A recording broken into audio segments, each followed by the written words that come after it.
عليكم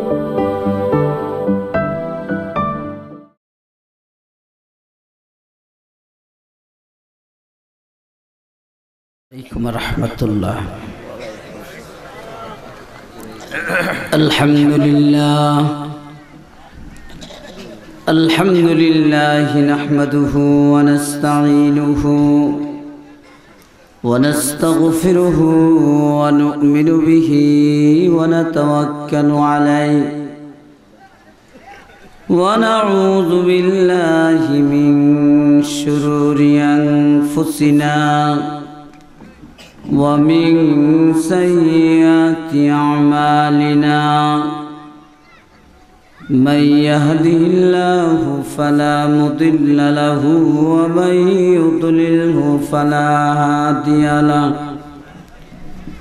ونشهد أن لا إله إلا الله وحده لا شريك له ونشهد أن سيدنا وسندنا ونبينا ومولانا محمد أرسله بالحق بشيرا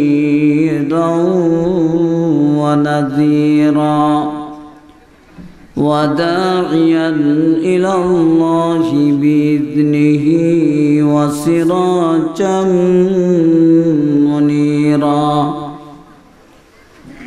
أما بعد فأعوذ بالله من الشيطان الرجيم بسم الله الرحمن الرحيم وما آتاكم الرسول فخذوه وما نهاكم عنه فانتهوا واتقوا الله إن الله شديد العقاب. وقال النبي صلى الله عليه وسلم لا يؤمن أحدكم حتى أكون أحب إليه من والده وولده والناس أجمعين.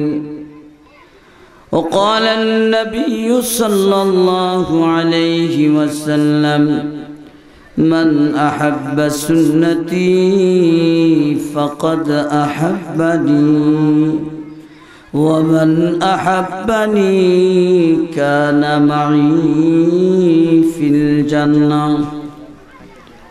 آمنت بالله صدق الله مولانا العظيم وصدق رسوله النبي الكريم ونحن على ذلك من الشاهدين والشاكرين والحمد لله رب العالمين. بارك الله لنا ولكم في القرآن العظيم ونفعنا وإياكم بالآيات والذكر الحكيم.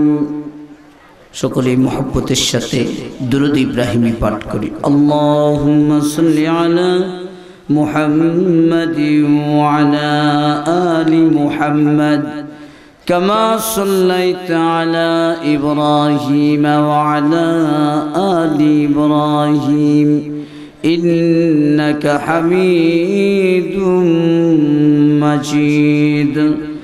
اللهم بارك على محمد وعلى آل محمد كما باركت على إبراهيم وعلى آل إبراهيم إنك حميد مجيد.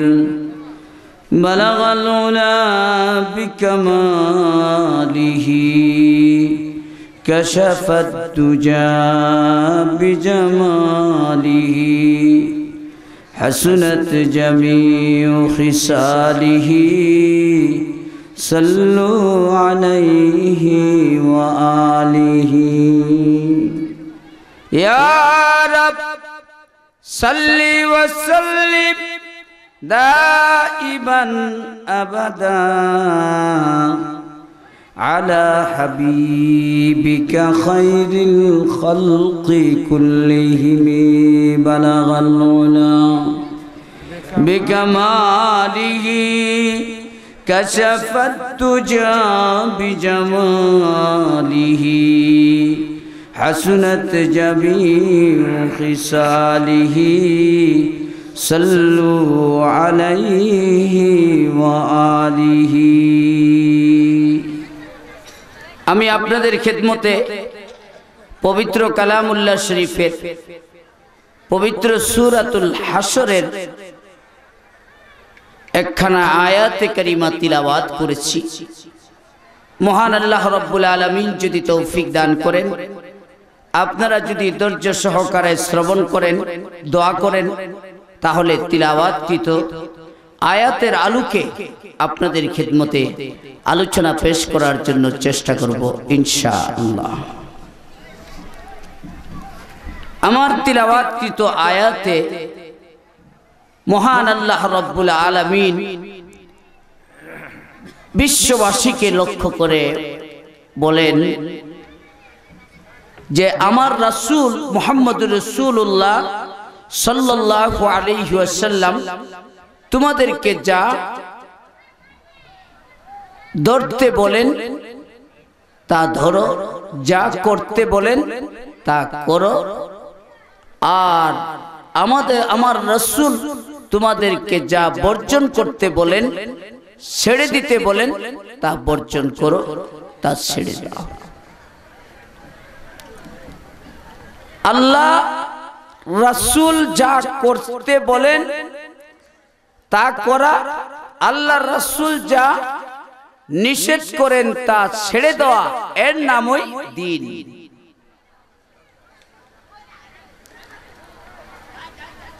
এমনটা যদি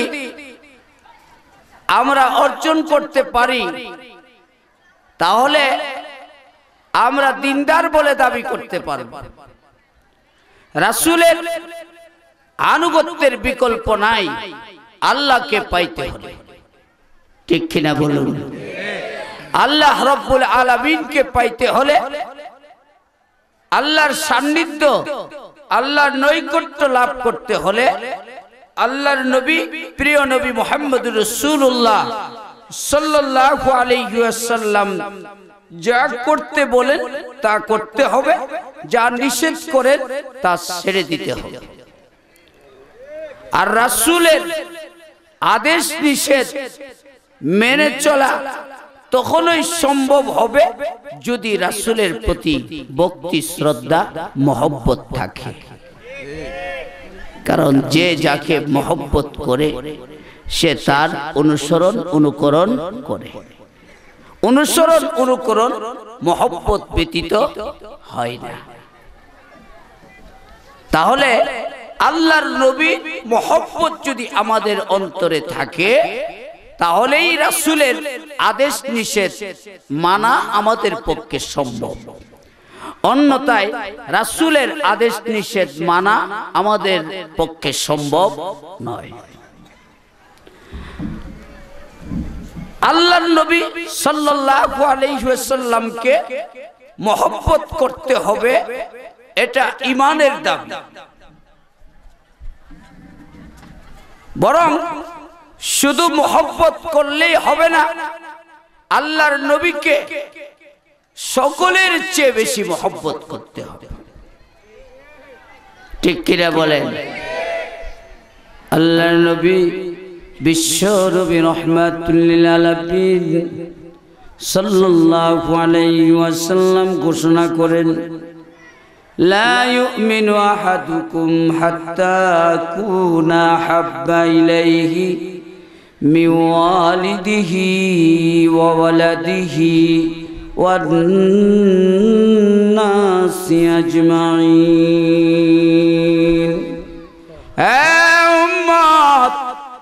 তোমাদের কেউ ততক্ষণ পর্যন্ত পুরোপুরি ঈমানদার হতে পারবে না যতক্ষণ পর্যন্ত আমি মুহাম্মদুর রাসূলুল্লাহ সাল্লাল্লাহু আলাইহি ওয়াসাল্লাম তার কাছে তার বাবা মা তার সন্তান সন্ততি স্ত্রী বউ বেটি বন্ধু বান্ধব দলের নেতা নেত্রী সকলের চেয়ে অধিক প্রিয় না হব।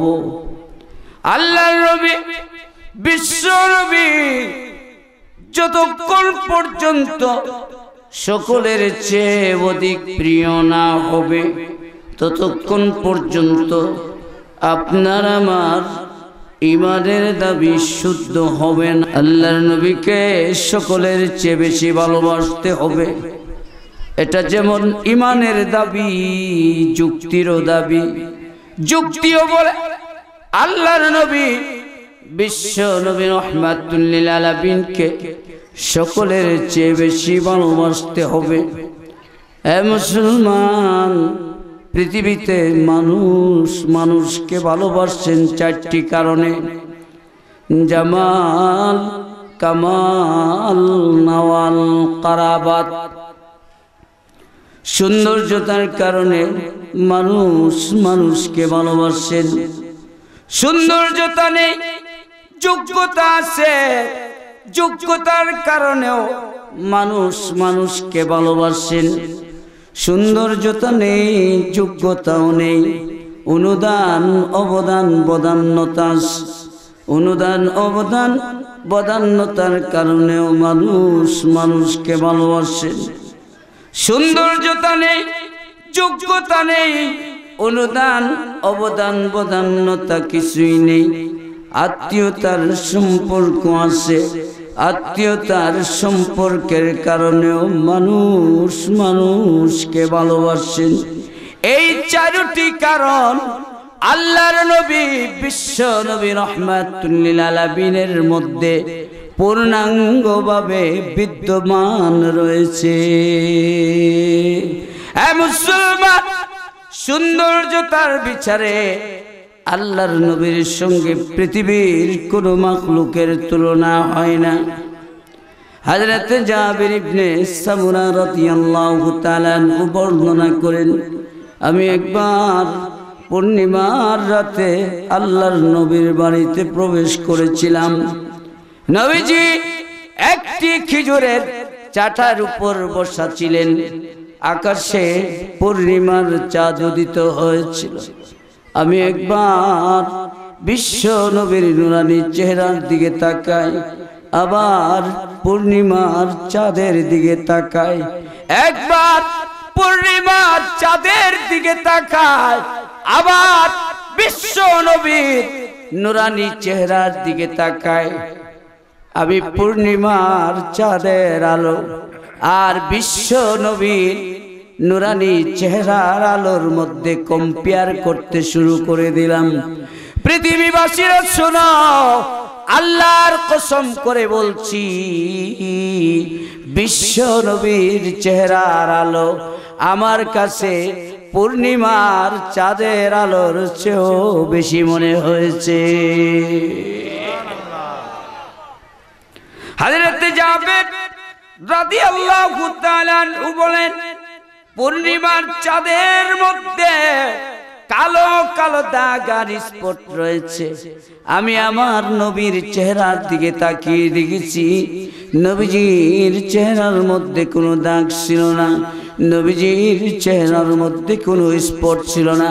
সুতরাং আল্লাহর নবীর চেহারার আলো যেমন পূর্ণিমা চাঁদের আলোর চেয়ে বেশি ছিল, তেমনি ভাবে বিশ্ব নবী পূর্ণিমার চাঁদের থেকেও বেশি সুন্দর ছিলেন।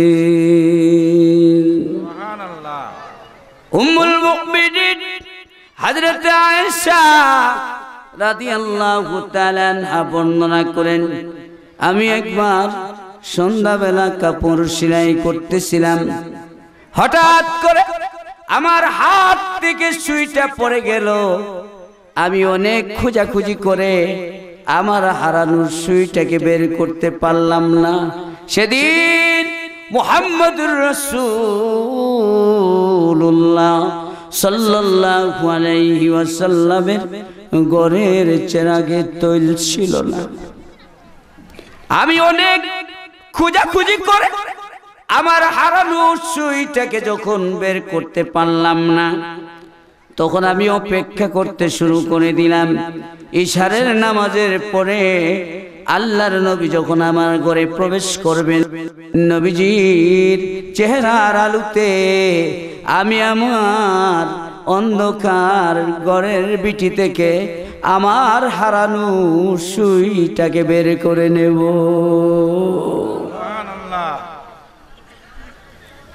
হযরত আয়েশা রাদিয়াল্লাহু তাআলা আনহা বর্ণনা করেন, ইশারের নামাজ শেষ হয়ে গেল।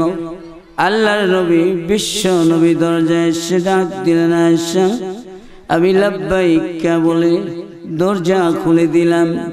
প্রতিদিন দরজা খুলে আমি নবীজির নুরানি চেহারার দিকে তাকিয়ে থাকতাম। সেদিন আমি আর নবীর নুরানি চেহারার দিকে তাকাই নাই, আমি আমার অন্ধকার ঘরের বিটির দিকে তাকিয়ে রইলাম। খোদার কসম করে বলছি, বিশ্ব নবী রহমাতুল লিল আলামিন আমার গৃহে প্রবেশ করার সাথে সাথে আমি আমার অন্ধকার ঘরের বিটিতে আমার হারানো সুইটাকে ঝকঝক করে জ্বলতে দেখেছি। ও আমার নাসিরনগরের মুসলমানেরা, আপনারা জানেন প্রতি বছর বিশ্ব সুন্দরীদের প্রতিযোগিতা হয়। প্রতি বছর বিশ্ব সুন্দরী বাছাই করা হয়। এবছরও বিশ্ব সুন্দরী বাছাই করা হয়েছে। ফরাসি এক যুবতী বিশ্ব সুন্দরী হয়েছেন। আমি আপনাদেরকে জিজ্ঞেস করতে চাই, কয়েক ডজন বিশ্ব সুন্দরীকে যদি অন্ধকার ঘরের ভেতরে রাখা হয়, অন্ধকার ঘরের ভেতর থেকে সুই বের করা যাবে কিনা বলুন? সুই তো দূরের কথা, আমার তো মনে হয় কোদালো বের করা যাবে না। এমনকি অন্ধকারের ভেতরে সুন্দরীদেরকেও খুঁজে বের করা যাবে না। আর হযরত আয়েশা রাদিয়াল্লাহু তাআলা আনহা বিশ্ব নবীর চেহারার আলোতে অন্ধকার ঘরের ভেতর থেকে সুই বের করে নিয়েছেন। নবীর একজন আশিক রাসূল, আওলাদে রাসূল, যার নাম সৈয়দ আহমদ কবির রিফাই রহমাতুল্লাহ আলাইহি, তিনি একবার আল্লাহর নবীর রওজার পাশে দাঁড়িয়ে দুটি কবিতা পাঠ করেছিলেন। কবিতা দুটি হলো এই, ফি হালাতিল বুদি রুহি কুনতু উরসিলুহা তুকাব্বিলুল আরদানি ওয়া হিয়া নাইবাতি ফাহাদিহি দাওলাতুল আসবাহি কাদ হাদারাত فامدد يمينك كي تحظى بها شفتي। নানাজি, আমি যখন দূরে ছিলাম আপনার রওজায় আসতে পারি নাই, আমি দূর থেকে আমার রূহকে পাঠিয়ে দিতাম, আমার রূহ এসে আপনাকে সালাম দিত। আজ নানাজি রূহ সহ দেহ নিয়ে আপনার রওজার পাশে উপস্থিত হয়ে গেলাম। নানাজি, আমার একটি আবেদন আপনাকে মঞ্জুর করতে হবে। আপনি দয়া করে রওজা ধারের ভেতর থেকে আপনার ডান হাত মুবারকটি বের করে দিন, আমি আপনার ডান হাত মুবারকে চুমু খাইব। সৈয়দ আহমদ কবির রিফাই রহমাতুল্লাহ আলাইহি আবেদন করার সাথে সাথে রওজা আতহারের মাটি দুই দিকে সরে গেল। বিশ্ব নবীর হাত মুবারক উপরে উঠে গেল। সৈয়দ আহমদ কবির রিফাই রহমাতুল্লাহ আলাইহি আল্লাহর নবীর হাত মুবারকে চুমু খাইলেন। হাত আবার ভেতরে চলে গেল।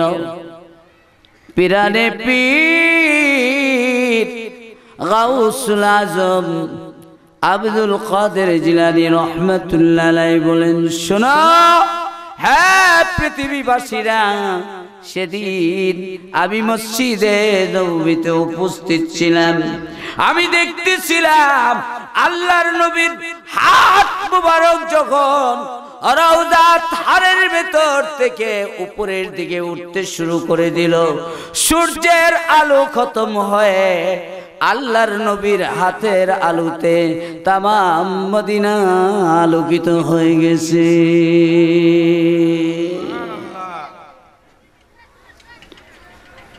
সুতরাং মুসলমান, সৌন্দর্যতার বিচারে আল্লাহর নবীর সঙ্গে কারো তুলনা হয় না। সৌন্দর্যতার দৃষ্টিতে আল্লাহর নবীর সঙ্গে কারো উপমা চলে না, দৃষ্টান্ত চলে না। সৌন্দর্যতা নেই, যোগ্যতা আছে, যোগ্যতার কারণে মানুষ মানুষকে ভালোবাসে। যোগ্যতার বিচারেও আল্লাহর নবীর সঙ্গে কারো তুলনা হয় না। বিশ্ব নবী রাহমাতুল লিল আলামিন বলেন, উম্মত শুনো, আল্লাহ রাব্বুল আলামিন আমাকে কি পরিমাণ ইলম দান করেছেন। নবীজি বলেন, উতিতু ইলমাল আউয়ালিন ওয়াল আখিরিন। উম্মত, আমার পূর্বে যত নবী রাসূল পয়গম্বর দুনিয়াতে আসছেন, আমার পরে যত দার্শনিক ফিলোসফি বৈজ্ঞানিক দুনিয়াতে আসবেন, এদের সকলকে যেই পরিমাণ ইলম দান করেছেন আল্লাহ পাক একা আমি মুহাম্মদুর রাসূলুল্লাহকে সেই পরিমাণ ইলম দান করেছেন। আল্লাহর নবী বিশ্ব নবী রাহমাতুল লিল আলামিনের যোগ্যতার সাথেও কারো তুলনা হয় না। যোগ্যতা নেই, সৌন্দর্যতাও নেই, অনুদান অবদান বদান্যতা আছে। অনুদান অবদান বদান্যতার কারণেও মানুষ মানুষকে ভালোবাসেন। অনুদান অবদান বদান্যতার বিচারেও আল্লাহর নবীর সঙ্গে কারো তুলনা হয় না। এ মুসলমান, আল্লাহর নবীর অবদান নেই এমন কোন মাখলুক আল্লাহর জমিনের উপরে নেই। আল্লাহর নবীর খাতিরে আরশ কুরসি ও কলম, আসমান জমিন চন্দ্র সূর্য ভূমণ্ডল নবমণ্ডল মানব দানব জিন দেও পুরী 18,000 80,000 মাখলুকাত আল্লাহ রব্বুল আলামিন পয়দা করেছেন। হ্যাঁ মুসলমান, আল্লাহর নবীর অবদান আজ আমাদের মাথায় টুপি, আজ আমাদের মুখে দাড়ি, আমাদের গায়ে পাঞ্জাবি। আল্লাহর নবীর অবদান কোরআন কিতাব, কোরআন হাদিস। আল্লাহর নবীর অবদান ঈমান ইসলাম। আল্লাহর নবীর অবদান মসজিদ মাদ্রাসা। ঠিক কিনা বলো? আল্লাহর নবী বিশ্ব নবী রাহমাতুল লিল আলামিনকে যদি আল্লাহ দুনিয়াতে না পাঠাইতেন, আমাদের মুখে দাঁড়িয়ে আসতো না, মাথায় টুপি আসতো না, গায়ে পাঞ্জাবি লাগতো না, মসজিদ মাদ্রাসা কোরআন হাদিস কোনো কিছুই মিলতো না। বরং আমাদের প্রত্যেকের ঘরে 2-4-5টি করে দেবতা থাকতো। ঠিক কিনা বলেন? আল্লাহ বলেন, কুনতুম আলা শাফা হুফরাতিম মিনান নার ফাআনকাযাকুম মিনহা। হে দুনিয়ার মানুষ, তোমরা ছিলে জাহান্নামের কিনারায়, আমি আল্লাহ রব্বুল আলামিন আমার রহমতের নবীকে পাঠাইয়া তোমাদেরকে জাহান্নামের কিনারা থেকে মুক্ত করে জান্নাতের পারে নিয়ে আসছি। আল্লাহর নবীর অবদান নেই, আল্লাহর নবীর অনুদান নেই, এমন মাখলুক পৃথিবীতে নেই। ও মুসলমান, আল্লাহর নবীর বদান্যতার সাথে তুলনা হয় না। নবীজির মতো দানবীর পৃথিবীতে আর কেউ ছিল না, পৃথিবীতে আর কেউ আসবেও না। আল্লাহর নবী একমাত্র মহামানব, যিনি বলেছেন যদি কেউ মারা যায়, তার যদি সম্পদ থাকে, সম্পদের মালিক তার ওয়ারিসরা হয়ে যাবে। আর কেউ যদি মারা যায়, তার কোনো সম্পদ না থাকে, বরং তার কাঁধে ঋণের বোঝা থাকে। আল্লাহর নবী বলেন এই ঋণের বোঝাটা আমি মুহাম্মাদুর রাসূলুল্লাহর কাঁধের উপর থাকবে। আমি মুহাম্মাদুর রাসূলুল্লাহ সাল্লাল্লাহু আলাইহি ওয়াসাল্লাম, রাসূল সাল্লাল্লাহু আলাইহি ওয়াসাল্লাম বলেন আমি তার ঋণ পরিশোধ করব। সম্পদ থাকলে তার ওয়ারিসরা সম্পদ নেবে, আর ঋণ থাকলে আমি মুহাম্মদ তার ঋণ পরিশোধ করব। অনুদান অবদান বদান্যতার বিচারে যেমন আল্লাহর নবীর সঙ্গে তুলনা হয় না, ঠিক তেমনি ভাবে মুসলমান আত্মীয়তার বিচারেও নবীর সঙ্গে তুলনা হয় না। আল্লাহর নবী আমাদের কত কাছের, আল্লাহর নবী আমাদের কত আপন। আল্লাহ কোরআনে বলেন আন-নাবিয়্যু আওলা বিল মুমিনিনা মিন আনফুসিহিম ওয়া আজওয়াজুহু উম্মাহাতুহুম। নবী মুমিনদের কাছে তাদের আত্মার চেয়েও অধিক নিকটে রয়েছে। মুসলমান আত্মীয়কে আত্মীয়রা ভালোবাসেন, কারণ তার সঙ্গে আত্মীয়র সঙ্গে আত্মার সম্পর্ক রয়েছে।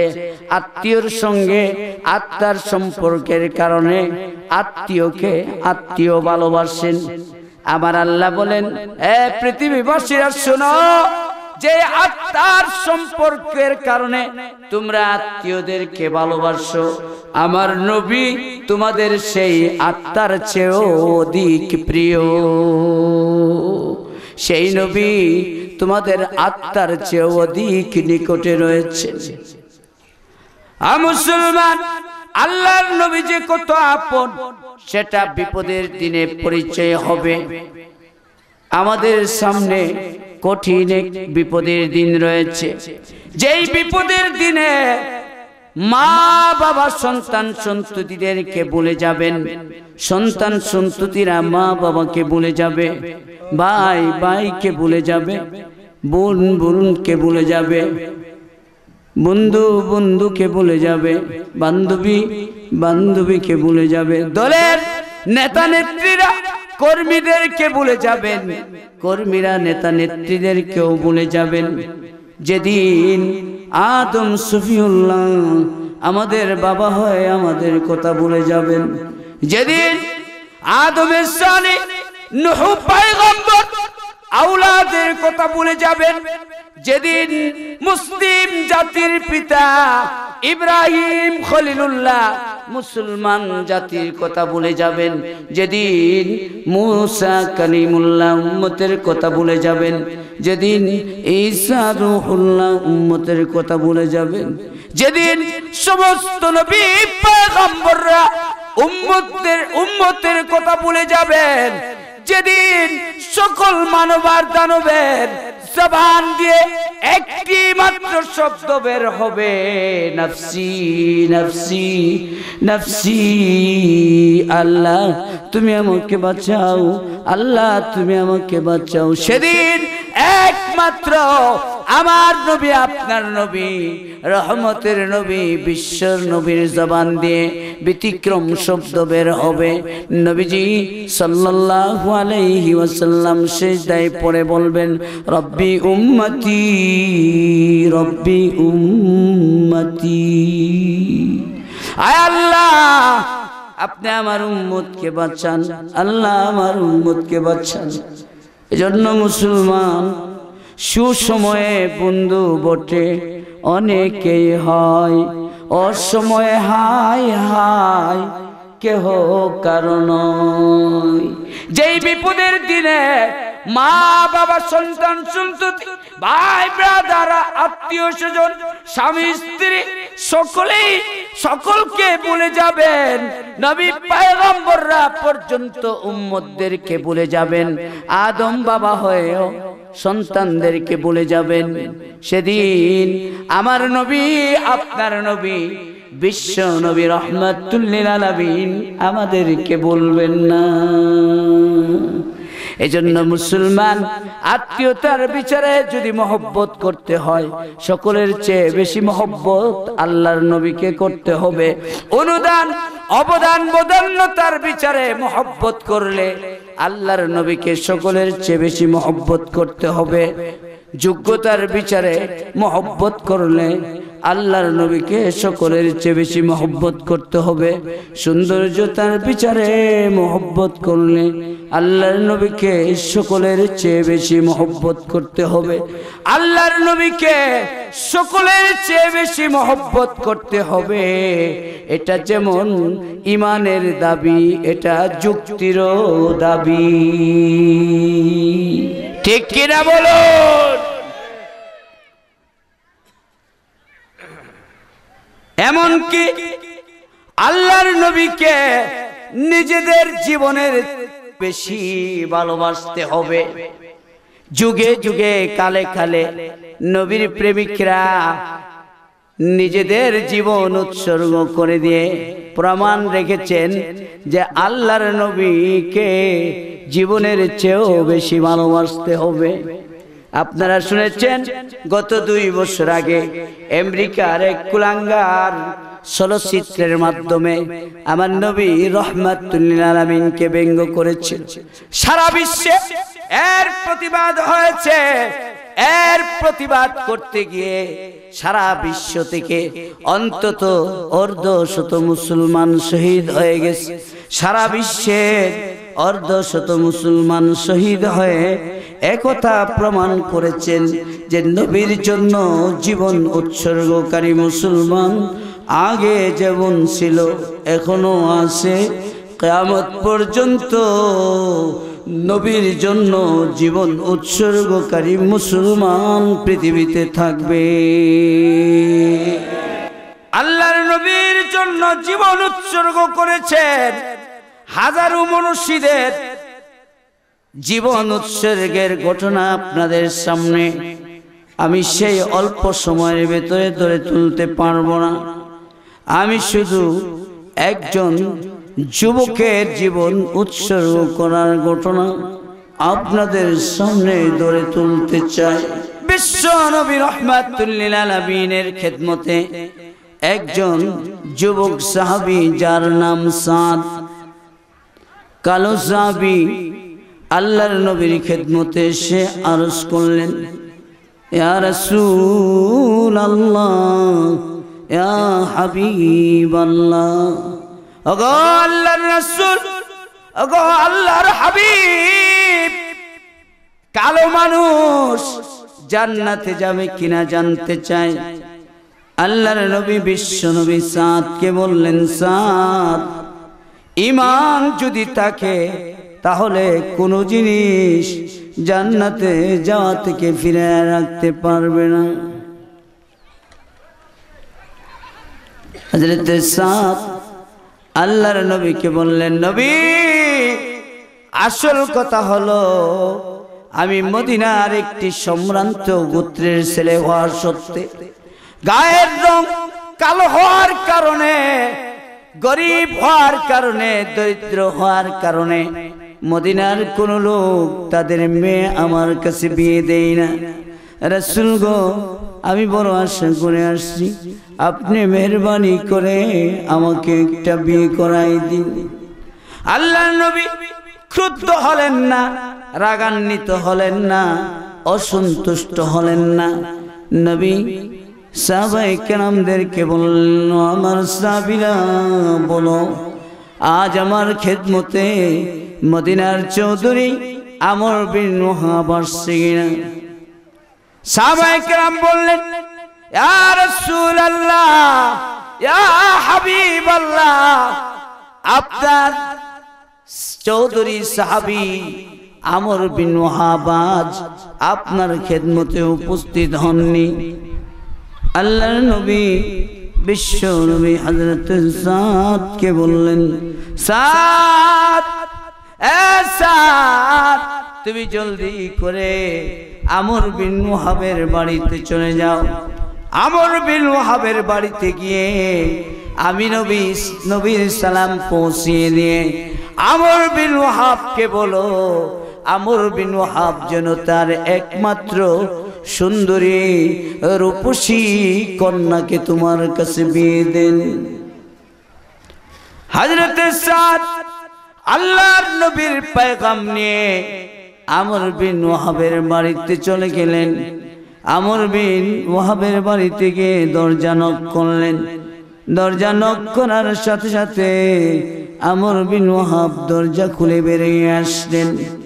আমর বিন ওয়াহাব যখন দরজা খুলে বেরিয়ে আসলেন, হযরত সাদ আল্লাহর নবীর সালাম পৌঁছে দিয়ে আমর বিন ওয়াহাবকে বললেন, আমর বিন ওয়াহাব, বিশ্ব নবী রাহমাতুল লিল আলামিন আমাকে আপনার বাড়িতে এই পয়গাম দিয়ে পাঠিয়েছেন, আপনি যেন আপনার একমাত্র সুন্দরী রূপসী কন্যাকে আমার কাছে বিয়ে দেন। একথা শুনে আমর বিন ওয়াহাব তেলে বেগুনে জ্বলে উঠলেন, ক্রুদ্ধ হয়ে গেলেন, রাগান্বিত হয়ে গেলেন। রাগান্বিত হয়ে নবীর সাহাবী হযরত সাদকে ধমক দিয়ে বললেন, সাদ, আমি তোমাকে আগের থেকে চিনি, গরিব মানুষ, কালো মানুষ, মদিনার কোন লোক তোমার কাছে মেয়ে বিয়ে দেয় না।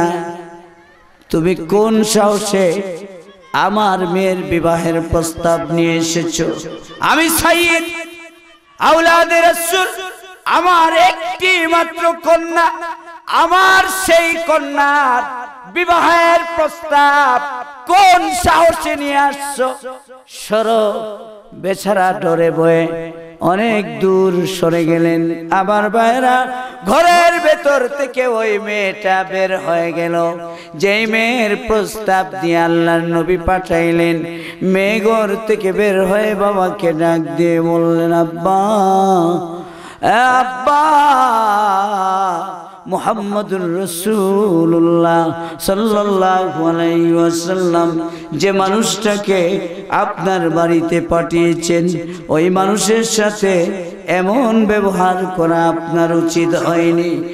আব্বা, আপনি যে দুর্ব্যবহার করেছেন, সেই দুর্ব্যবহারের জন্য যদি ক্ষমা প্রার্থনা না করেন, আপনার দুনিয়াও বাদ হয়ে যাবে, আখিরাতও বরবাদ হয়ে যাবে।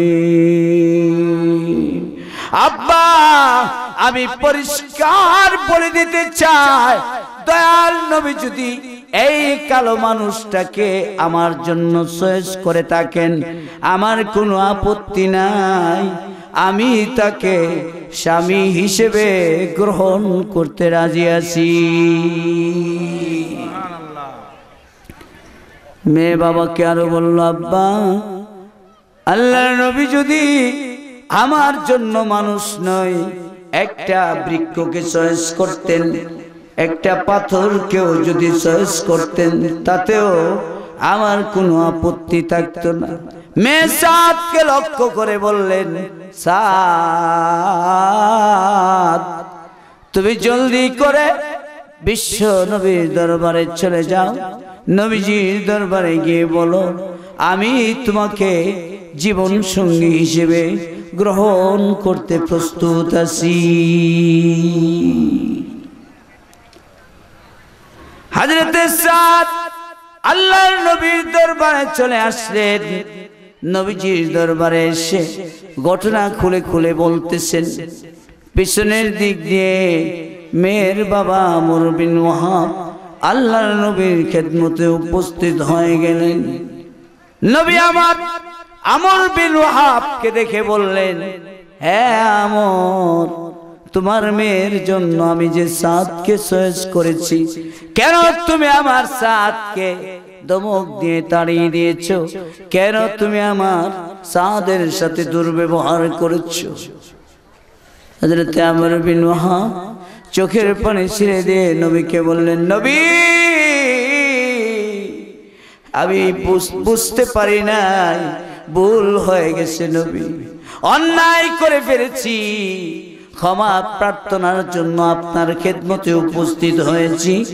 রাসূল গো, দয়া করে আপনি আমাকে মাফ করে দিন এবং এই মুহূর্তে সাদের সঙ্গে আমার মেয়ের বিবাহ সম্পূর্ণ করে দিন।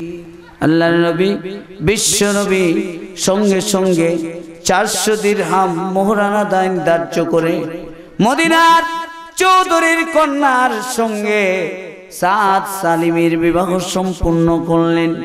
বিবাহ সম্পূর্ণ করে আল্লাহর নবী আমর বিন ওয়াহাবকে লক্ষ্য করে বললেন, আমর, তুমি বাড়িতে যাও, বাড়িতে গিয়ে তোমার মেয়েকে প্রস্তুত করো। আর সাদকে বললেন, সাদ, তুমি জলদি করে বাড়িতে গিয়ে বাসর ঘর সাজিয়ে নববধূকে উঠিয়ে নিয়ে আস।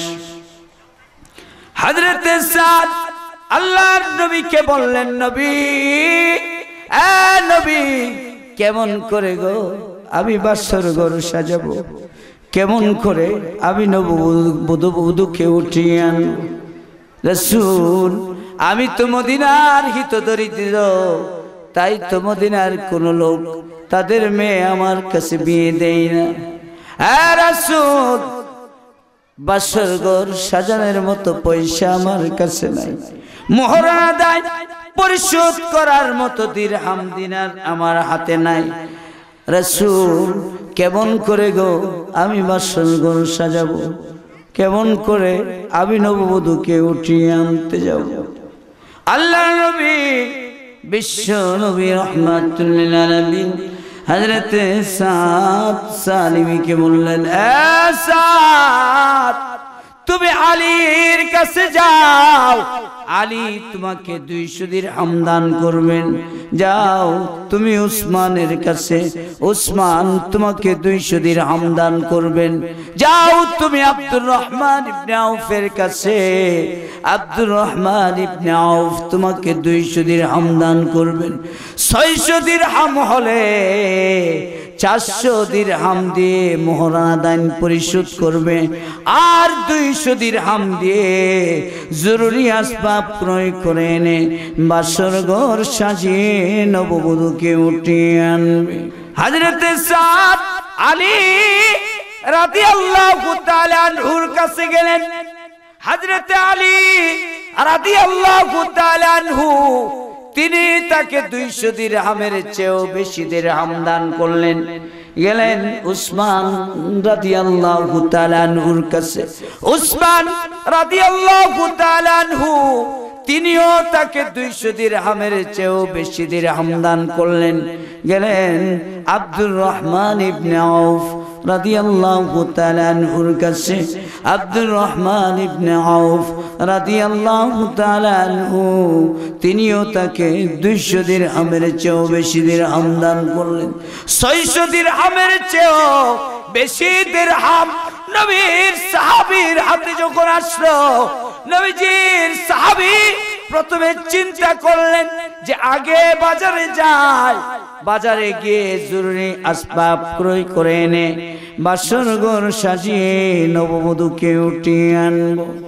এই চিন্তা করে দিরহামগুলি নিয়ে হযরতে সাদ যখন বাজারে আসলেন, জরুরি আসবাব ক্রয় করে এনে বাসর ঘর সাজিয়ে নববধূকে উঠিয়ে আনবেন।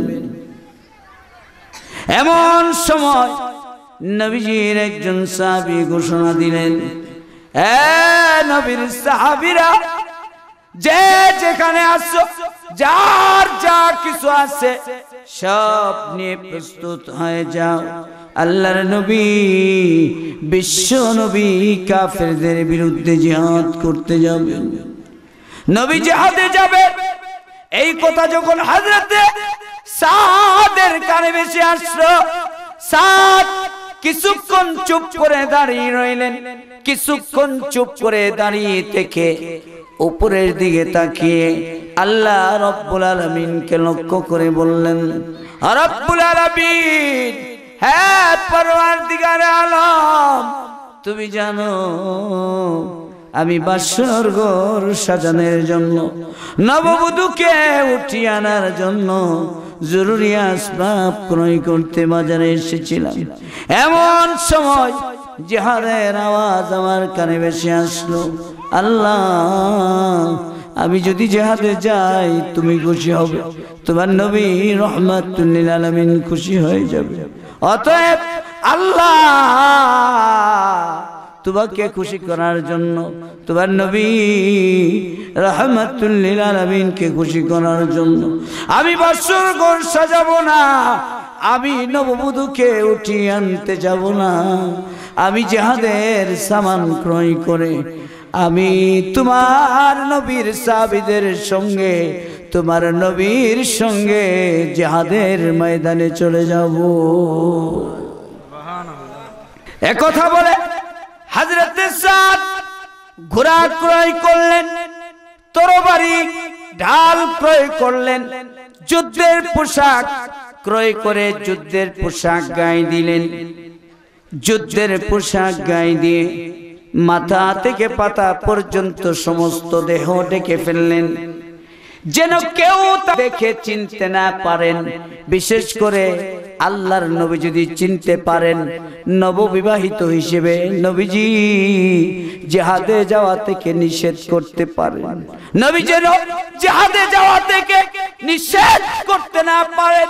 এজন্য নবীর সাহাবী হযরতে সাদ মাথা থেকে পাতা পর্যন্ত সমস্ত দেহটা ঢেকে ফেললেন, কেবল দেখার জন্য চক্ষু দুটি খোলা রাখলেন। চক্ষু দুটি খোলা রেখে তরবারি ডাল হাতে নিয়ে যুদ্ধের পোশাক পরিধান করে ঘোড়ার উপর সওয়ার মুজাহিদ সেজে জিহাদের ময়দানে উপস্থিত হয়ে গেলেন।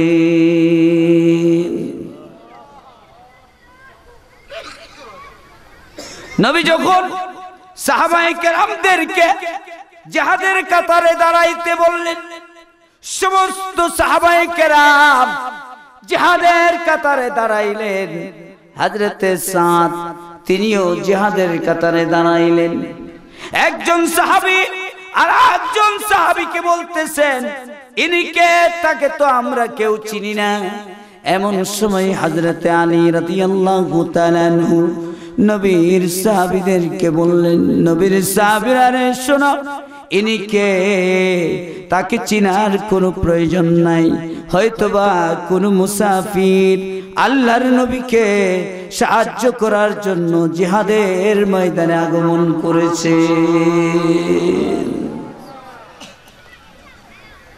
জিহাদ শুরু হয়ে গেল।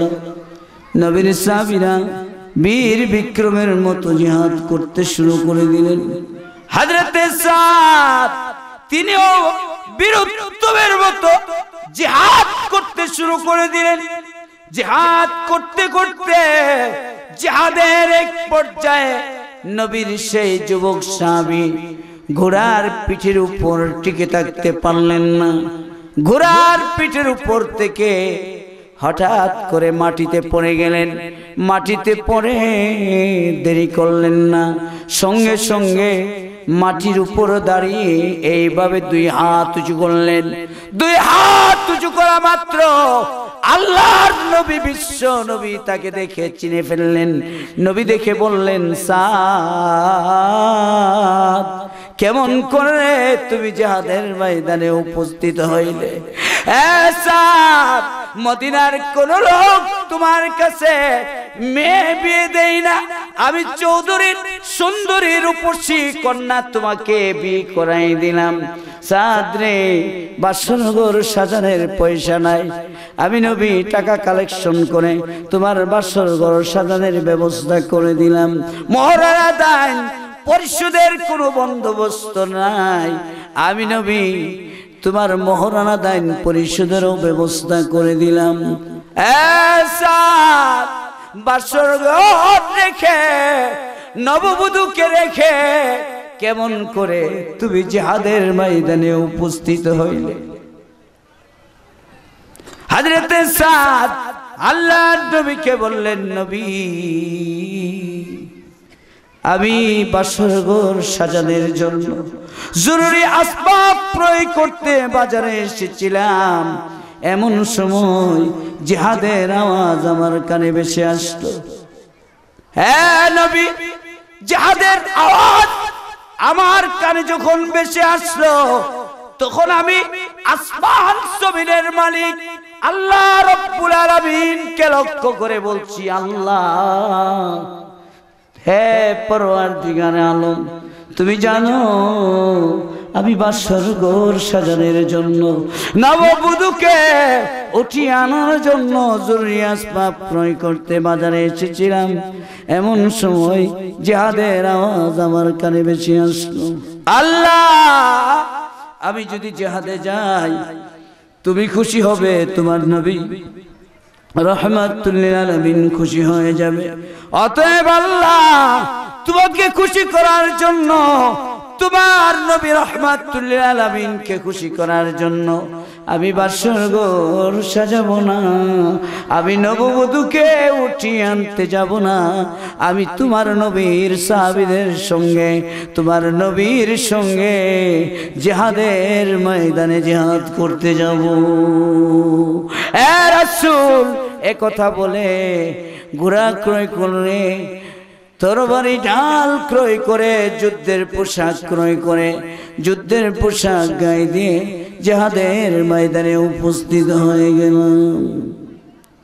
নবী যখন হযরতে সাদের এই বিসর্জনের কথা শুনলেন, সাদের এই বিসর্জনের কথা শুনে আল্লাহর নবী, বিশ্ব নবী রাহমাতুল লিল আলামিন হযরতে সাদকে বললেন, এ সাদ, আল্লাহ এবং আল্লাহর রাসূলের প্রেমে তুমি যে বিসর্জনটুকু দিয়েছো, এই বিসর্জনের বিনিময়ে আমি নবী তোমাকে জান্নাতের সুসংবাদ দিলাম। সুবহানাল্লাহ। এ সাদ, তোমার ঠিকানা জান্নাতে হয়ে যাবে। নবী যখন সাদকে জান্নাতের সুসংবাদ দিলেন, জান্নাতের সুসংবাদ শুনে নবীর সাহাবী হযরতে সাদ নতুন উদ্দীপনা নিয়ে, নতুন উৎসাহ নিয়ে আবার শত্রু শিবিরের ভিতরে ঢুকে পড়লেন। শত্রু শিবিরের ভিতরে ঢুকে বীর বিক্রমের মতো জিহাদ করলেন। জিহাদ করতে করতে জিহাদের এক পর্যায়ে নবীর সেই যুবক সাহাবী জীবনের শেষ নিঃশ্বাস ত্যাগ করে শাহাদতের রোমিও সুদা গ্রহণ করে শহীদ হয়ে আল্লাহর দরবারে চলে গেলেন। নবীর কাছে খবর গেল, নবী, আপনার সেই যুবক সাহাবী, কালো সাহাবী সাদার দুনিয়ায় নাই। নবী যখন সাদের শাহাদতের খবর শুনলেন, সাদের শাহাদতের খবর শুনে রহমতের নবী চোখের পানি ধরে রাখতে পারলেন না। রহমতের নবী চোখের পানি ছেড়ে দিয়ে কাঁদতে শুরু করে দিলেন। কাঁদতে কাঁদতে আল্লাহর নবী বিশ্ব নবী রাহমাতুল লিল আলামিন হযরতে সাদের লাশের কাছে উপস্থিত হয়ে গেলেন। সাদের লাশের কাছে উপস্থিত হয়ে আল্লাহর নবী তিনি তার দুই হাত মুবারক দিয়ে সাদের লাশ কোলে উঠিয়ে নিয়ে চোখের পানি ছেড়ে দিয়ে কান্দেন আর বলেন, এ সাদ, সাদ, মদিনার কোন লোক তোমার কাছে বিয়ে দেই না, আমি চৌধুরীর কন্যা তোমাকে বিয়ে করাই দিলাম। বাসর ঘর সাজানোর কোনো ব্যবস্থা নাই, আমি বাসর ঘর সাজানোর ব্যবস্থা করলাম। মোহরা আদায় পরিশোধের কোনো বন্দোবস্ত নাই, আমি নবী মোহরা আদায় পরিশোধেরও বন্দোবস্ত করলাম। সাদ নববধূকে রেখে বাসর ঘর রেখে আমি নবীকে রেখে কেমন করে তুমি দুনিয়ার থেকে বিদায় হয়ে গেলে? আল্লাহর নবী বিশ্ব নবী রাহমাতুল লিল আলামিন হযরতে সাদের বিরহ যন্ত্রণা সহ্য করতে না পেরে চোখের পানি ছেড়ে দিয়ে কাঁদতেছিলেন। নবীর চোখের পানি হযরতে সাদের রক্তের উপর পড়তে শুরু করে দিল। আল্লাহর নবীর চোখের পানি যখন সাদের রক্তের উপর পড়তে শুরু করে দিল, আল্লাহ রব্বুল আলামিন এই রক্তকে আর রক্ত রাখেন নাই, পৃথিবীর উন্নত মানের স্যাটেলাইট বানায়া দিলেন। এমন উন্নত মানের স্যাটেলাইট বানাইলেন যেই স্যাটেলাইট আজ পর্যন্ত পৃথিবীর কোনো উন্নত দেশ তৈরি করতে পারেন নাই। নাসিরনগরের মুসলমানেরা, আপনারা জানেন যুক্তরাষ্ট্র আমেরিকা একটি স্যাটেলাইট তৈরি করেছেন। তাদের স্যাটেলাইট যদি বাংলাদেশে ধরে, বাংলাদেশের মুসলমান, বাংলাদেশের মানুষ কে কোথায় আছে তাদের স্যাটেলাইটে ধরা পড়বে। কিন্তু তাদের স্যাটেলাইট জমিনের উপরে কাজ করে, আসমানের উপরে কাজ করে না। আল্লাহর নবীর স্যাটেলাইট জমিনের উপরেও কাজ করেছে, আসমানের উপরেও কাজ করেছে। আল্লাহর নবী বিশ্ব নবী সেই রক্তের স্যাটেলাইটের সামনে বসে হঠাৎ করে বলে উঠলেন, আমার সাদ হাউজে পৌঁছে গেছে। আবু লুবাবা ইবনুল মুনসির আল্লাহর নবীর একজন সাহাবী নবীজিকে প্রশ্ন করলেন, এ নবী, কান্নার ভেতরে হঠাৎ করে বলে উঠলেন সাদ হাউজে পৌঁছে গেছে। কোন হাউজে পৌঁছে গেছে নবী, একটু ব্যাখ্যা করে দিন। আল্লাহর নবী বিশ্ব নবী রাহমাতুল লিল আলামিন সাহাবীদেরকে লক্ষ্য করে বললেন, শোনো হ্যাঁ আমার সাহাবীরা, আমি যখন আমার সাদের বিরহ যন্ত্রণা সহ্য করতে না পেরে চোখের পানি ছেড়ে দিয়ে কান্না করতেছিলাম, কান্নার ভেতরে আমি দেখতেছিলাম ফেরেশতারা আমার সাদকে হাউজে কাউসারের পারে নিয়ে গেছে। যে হাউজে কাউসার আল্লাহ রব্বুল আলামিন আমাকে দান করেছেন, আপনারা সকলে আমার সঙ্গে পড়ুন, ইন্না আতাইনাকাল কাউসার। হে নবী, আমি আপনাকে হাউজে কাউসার দান করেছি, যে হাউজে কাউসার পানি দুধের চেয়েও সাদা, মধুর চেয়েও মিষ্টি। যে মানুষ একবার হাউজে কাউসারের পানি পান করবে জান্নাতে যাওয়া পর্যন্ত আর কোনোদিন পিপাসা লাগবে না। আবু লুবাবা ইবনুল মুনজির আল্লাহর নবীকে ফের প্রশ্ন করলেন, হ্যাঁ নবী, সাদ হাউজে পৌঁছে গেছে, এর ব্যাখ্যা তো বুঝে আসছে, তবে আপনার মাঝে তিনটি পরিবর্তন দেখেছি। প্রথমে আপনাকে দেখেছি কাঁদতে, এরপরে আপনাকে দেখেছি হেসে দিতে, এরপরে আপনাকে দেখেছি মুখ ফিরাই নিতে। রাসূল কেন কাঁদলেন, কেন হাসলেন, কেন মুখ ফিরাইলেন? আল্লাহর নবী বিশ্ব নবী সাহাবীদেরকে বললেন, শোনো হে আমার সাহাবীরা, আমার কান্নার কারণ তো স্পষ্ট। আমি আমার সাদের বিরহ যন্ত্রণা সহ্য করতে পারি নাই। যুবক সাহাবী যৌবনের তাড়না নিয়ে ঘুরে বেড়াইলো, কেউ মেয়ে বিয়ে দিল না। আমি চৌধুরীর সুন্দরী রূপসী একমাত্র কন্যা বিয়ে করিয়ে দিলাম। বাসরঘর পর্যন্ত করে নাই। বাসরঘর রেখে নববধূকে রেখে আমি নবীকে এতিম বানায়া সাদ দুনিয়া থেকে বিদায় হয়ে গেল। সাদের বিরহ যন্ত্রণা আমি নবী সহ্য করতে না পেরে চোখের পানি ছেড়ে দিয়ে কান্না করেছি। ও আমার সাহাবীরা শোনো, আমি কেন হেসে দিলাম? আমি কান্নার ভেতরে দেখতেছিলাম আখিরাতের বাড়িতে, জান্নাতের বাড়িতে আল্লাহ রব্বুল আলামিন আমার সাদকে অনেক বড় মর্যাদা দান করেছেন।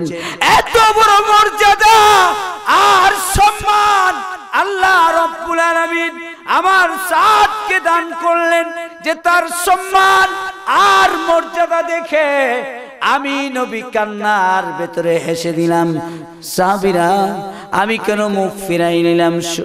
শোনো হে আমার সাহাবীরা, আমি কান্নার ভেতরে দেখতেছিলাম ফেরেশতারা আমার সাদকে জান্নাতের দিকে নিয়ে রওনা করলো।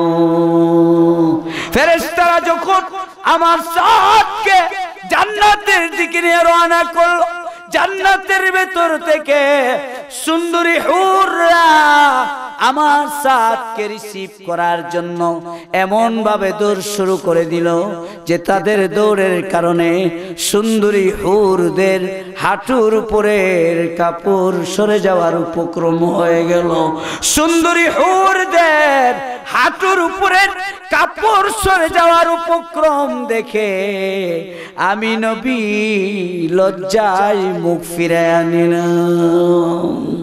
সাহাবীরা তোমরা যদি মদিনায় যাও, মদিনায় গেলে আমার সাদের স্ত্রীকে এই সুসংবাদ শোনায়া দিও যে আল্লাহ রব্বুল আলামিন পরকালের বাড়িতে, জান্নাতের বাড়িতে আমার সাদকে তার চেয়েও সুন্দরী হুর দান করেছে।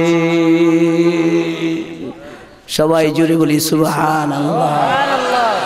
হে মুসলমান, নবীকে সকলের চেয়ে বেশি ভালোবাসতে হবে, এমনকি জীবনের চেয়েও বেশি নবীকে ভালোবাসতে হবে। এর প্রমাণ আজ পর্যন্ত পৃথিবীতে নবীর প্রেমিকরা রেখে গেছেন। কিয়ামত পর্যন্ত এর দৃষ্টান্ত বহাল থাকবে। ঠিক কিনা বলুন? নবীর প্রতি যদি এই এমন অগাধ শ্রদ্ধা থাকে, মহব্বত থাকে, তাহলে নবীর আদেশ নিষেধ মানতে কোনো কষ্ট হবে কিনা বলুন? নবীর আদেশ নিষেধ মানতে কখনো কষ্ট হবে না যদি নবীর প্রতি এমন মহব্বত, এমন ভালোবাসা থাকে। আমার নবী বিশ্ব নবী রাহমাতুল লিল আলামিন নবীর প্রেমের ব্যাখ্যা করে গেছেন। নবীকে ভালোবাসার অর্থ আমরা অনেকে বুঝি না, ঠিক কিনা বলুন? নবীর তরিকা মানি না, নবীর সুন্নত তরিকা মানি না, নবীর আদর্শ মানি না, কিন্তু দাবি করি আমরা নবীর আশিক। হে মুসলমান, পোস্টারের মাধ্যমে, পেস্টুনের মাধ্যমে, ব্যানারের মাধ্যমে, ওয়াল রাইটিং এর মাধ্যমে আশিকে রাসূল হওয়া যায় না। আশিকে রাসূল হইতে হলে নবীর সুন্নত তরিকা মানতে হবে। ঠিক কিনা বলুন?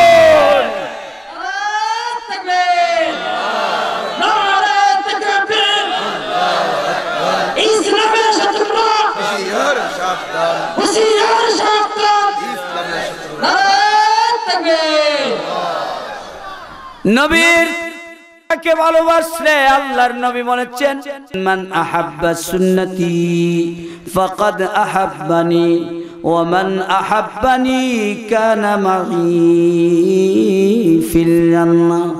হে উম্মত, শুনো, যে আমার সুন্নতকে ভালোবাসলো, যে আমার তরিকাকে ভালোবাসলো, সে যেন আমি নবীকে ভালোবাসলো। আর যে আমি নবীকে ভালোবাসবে সে আমার সাথে জান্নাতে থাকবে। এ মুসলমান, নবীজির সাথে জান্নাতে থাকতে আমরা রাজি আছি কিনা বলুন? কে কে রাজি আছি? হাত উঠায়, হাত উঁচু করে রাখে না।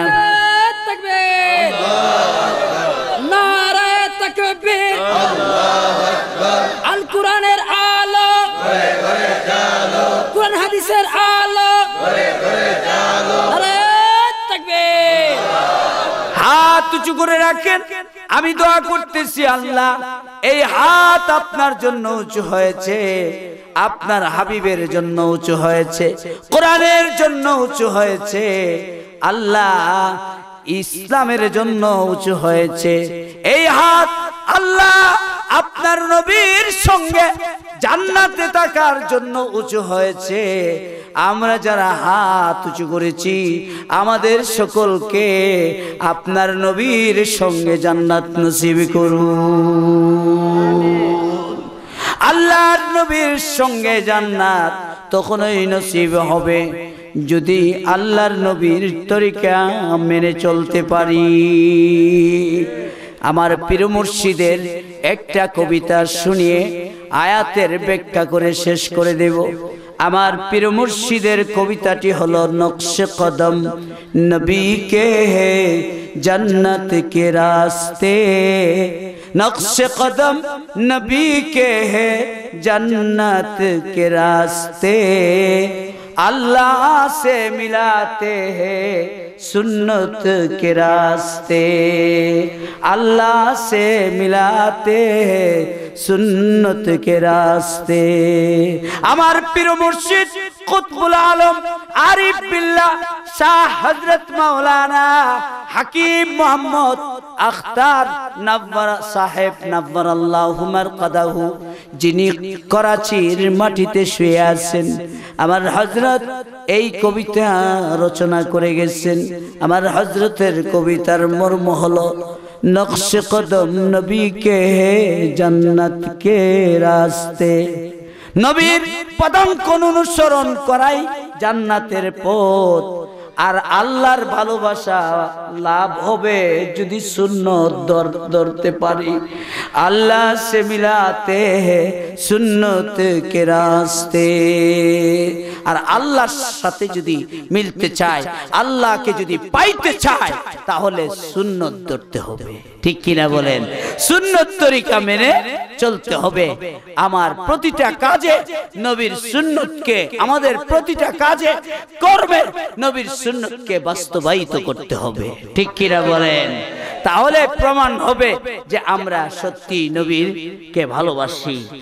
আর নবীর তরিকার ভেতরে আমি আপনাদেরকে জিজ্ঞেস করি, নবীর তরিকার ভেতরে নামাজ আছে কিনা, রোজা আছে কিনা, হজ যাকাত দান খায়রাত ওয়াজ নসিহত আছে না নাই? আছে। তাইলে নামাজ পড়ব না নাকি পড়ব? নামাজ পড়ব। রোজা, রমজান মাস আসলে রোজা রাখব। নবী কোরআন শরীফ পড়ছেন কিনা? আমরা কোরআন শরীফ পড়ব, তিলাওয়াত করব, কোরআন সহি শুদ্ধভাবে শিখব। যা নবী করতে বলছেন, আল্লাহ বলছেন, ওমা আতাকুমুর রাসূলু ফাখুযুহু ওমা নাহাকুম আনহু ফান্তাহু। তোমাদের রাসূল মুহাম্মদুর রাসূলুল্লাহ সাল্লাল্লাহু আলাইহি ওয়াসাল্লাম যা তোমাদেরকে দান করেছেন, যা তোমাদেরকে আদেশ করেছেন, তা তোমরা ধরো, তা তোমরা মানো। আর যা তিনি তোমাদেরকে নিষেধ করেছেন, তা তোমরা বর্জন করো।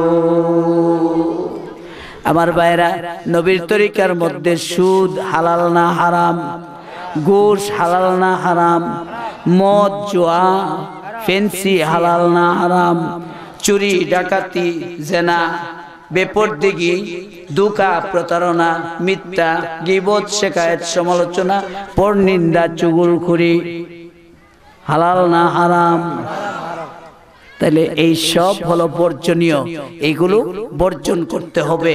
আর যেগুলো নবী করতে বলছেন, নবী করছেন এবং নবীর উম্মতকে করতে বলছেন, সেগুলো করতে হবে। নবী যেগুলো করেন নাই এবং উম্মতকেও করার হুকুম দেন নাই, সেগুলো উম্মত কখনো করবে না। ঠিক কিনা বলেন? আল্লাহ বলেন ওয়াত্তাকুল্লাহ, এ বান্দা, আমার নবীর আদেশ নিষেধ মানার ব্যাপারে আল্লাহকে ভয় করো। আল্লাহর ভয় ভীতি যদি অন্তরে থাকে, তাহলে আমার নবীর অনুকরণ সম্ভব হবে। আল্লাহর ভয় যার ভেতরে নাই, আল্লাহর ভয় যার অন্তরে নাই, সে নবীর প্রেমিক মুখে মুখে দাবি করে, কর্মে নবীর মহব্বতের প্রমাণ রাখে না।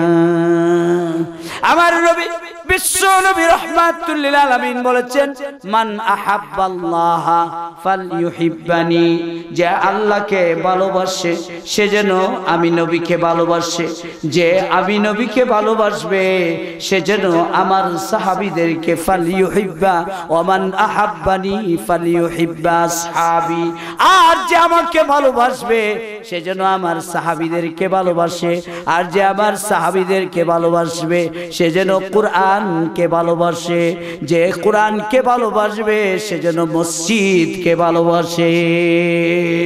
এ মুসলমান, মসজিদকে যদি ভালোবাসি প্রমাণ হবে আমরা কোরআনকে ভালোবাসি।